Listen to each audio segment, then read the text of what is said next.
exclusive follow-up tonight. Our Yami Virhin has been investigating the allegations of voter fraud and vote harvesting in our area.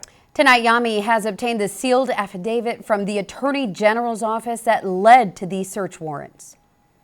Fox SA obtained the seal warrants with the affidavits that led to the raids conducted last week by the Attorney General's office into voter fraud and vote harvesting in Frio, Atascosa, and Bexar County.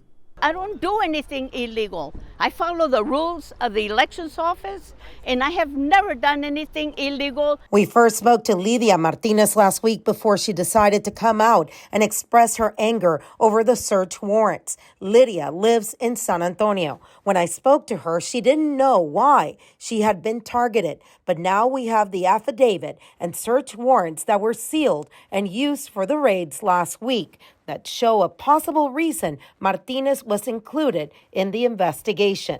And he said, "When did you meet Manuel Medina?" I said, "After I retired."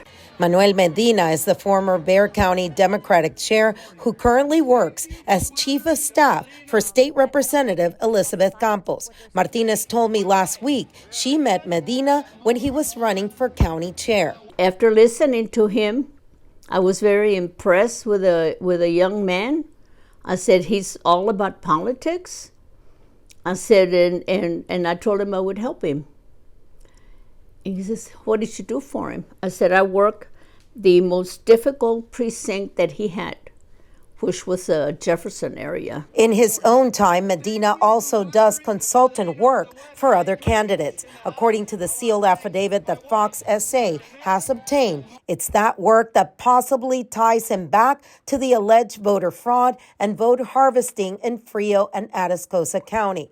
In that 14-page affidavit, investigators allege they have Medina in recorded conversations. Those conversations, investigators say, were turned over by a former candidate for county judge and a former election judge in Frio County. The recordings include Cheryl Denise Castillo, whom we reported Tuesday allegedly ran the operation with the help of the former elections administrator in Frio County, Carlos Segura. The affidavit says through this recording, affiant observed Castillo knowingly offered to provide harvesting services in exchange for compensation from Medina. Further review of the recorded conversation shows Medina acting as a third party to provide compensation to Castillo for vote harvesting services for an intended candidate identified as Cecilia Castellano. Castellano is the Democrats' candidate for State House Representative District 80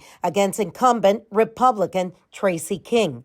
In the affidavit, the investigator says that Medina was acting as a third party to provide compensation to Castillo for vote harvesting services for that intended candidate. The affidavit goes on to say that Castillo explained how she allegedly harvested votes and would, quote, make contact with the voter when they received the mail so that she can collect the mail ballot.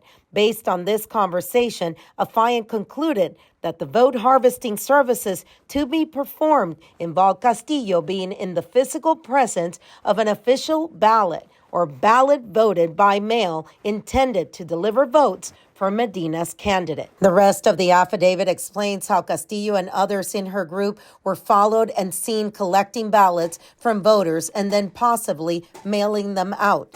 The League of United Latin American Citizens, or LULAC, says these are intimidation tactics on the part of the Attorney General, Ken Paxton, to suppress the Latino vote. It's not weird or abnormal. What is concerning is the fact that it's happening so close to, I don't know, November? John Taylor is the chair of the Political Science Department at UTSA. He believes the timing of this is questionable. Sadly, I think we'll see more of it. We're not seeing it just in Texas. We're seeing it elsewhere, too. As we reported, the raids were a part of an investigation that started in 2022 and were ongoing until earlier this year. To see more on this story, you can go to our website, Yami Virhin, Fox SA.